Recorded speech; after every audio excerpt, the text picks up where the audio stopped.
Hey, what's up, group leaders? Just a couple of things I want to go over really quick in lieu of our normal meeting, but just wanted to give you a couple of quick updates and things to think about. Number one, I want to drive you back to Romans 15. Romans 15, 1 through 13. This is our core text for all of our groups. This is why we do what we do. This is the heartbeat and the DNA that we're trying to get instilled into all of our groups. And I'll just tell you, verse 1, right out of the gate, it says, "We who are strong have an obligation to bear with the failings of the weak and not to please ourselves." That's Romans 15:1. Like, wow, what a powerful verse. But the message from the world and the message from our flesh is, if I'm strong, good. I'm going to do whatever I want. Everybody else can get on board or get out of the way. But that's not how community works. It's not how gospel community works. And so important for us to come back to this and to maintain that selfless, humble heart of service to the people that we are leading. So I encourage you to go back to Romans 15, 1 through 13 especially, read through that, pray through that, and ask yourself, is this the kind of DNA that we have in our group? Is this a place where people can come and share and feel whether they're strong or weak, they have a place here, they'll be cared for, comforted, and challenged to move forward in their relationship with Christ. So Romans 15, very important. Now, some things specific to the groups. You guys all set some goals at our last group leader roundtable that I'm going to try to find. Hopefully you wrote them down. You set some goals for your average attendance and for how many first-time guests you wanted to have over the next 2 months, which would include September. So we'll look at those at our next group leader roundtable at the end of September. But keep that in mind. What are you going to do to make sure you get some guests? I think everyone had two, pretty much, like 2 first-time guests. So what are you going to do to make sure that those people get there? We had a great group connect. At least it looked great. I don't know how much actual connection took place. I'd love to hear from you guys. If you made some great connections or some people said they were going to come, I'd love to hear that. But I thought the plan was good. I thought you guys executed the plan good. So great job on that.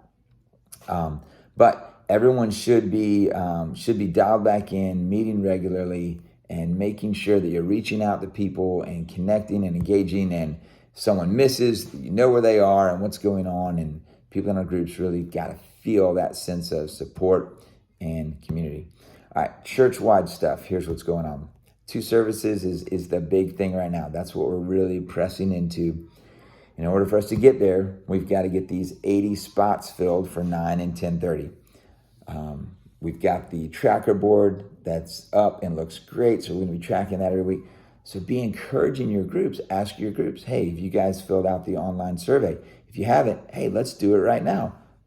Text the link out. Get everybody to fill it out right there in your group. That'd be huge. We need to get as many of those surveys filled out as we can.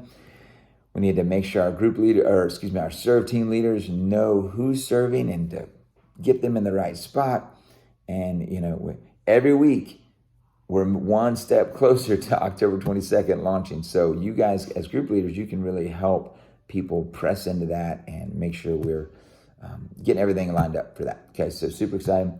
I did want to let you know that we're about 95% sure that we're going to go ahead and do trunk or treat again this year with the barbecue and the bounce house, and which is a great event last year. It's going to line up really well with our 2-service launch on the 22nd, trunk or treat on the 28th.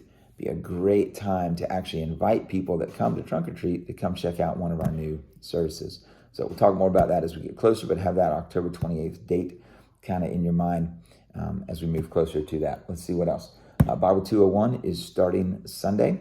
So maybe there's people in your group that you can tell in group that they're not that confident in their knowledge of the Bible. Encourage them to go to 201. This one's going to be all about the spiritual disciplines.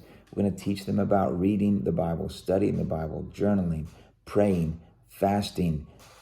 I forget the rest of them, but they're all really good.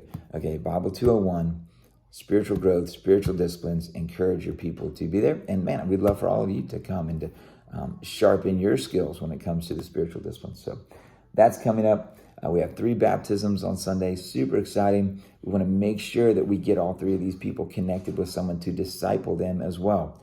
So if you came to the Disciple Maker spiritual mentoring meeting last Sunday, that was very encouraging. Sylvia is going to keep working hard to connect people and make sure they have the encouragement and discipleship they need, especially new believers. All right, so a lot going on, a lot of exciting things. Still seeing the growth trend in the right way and by the time October 22nd hits, like, we're going to be really glad that we've made some space for all the people that God continues to bring us. Please let me know if you have any questions or need anything at all. Thanks, guys.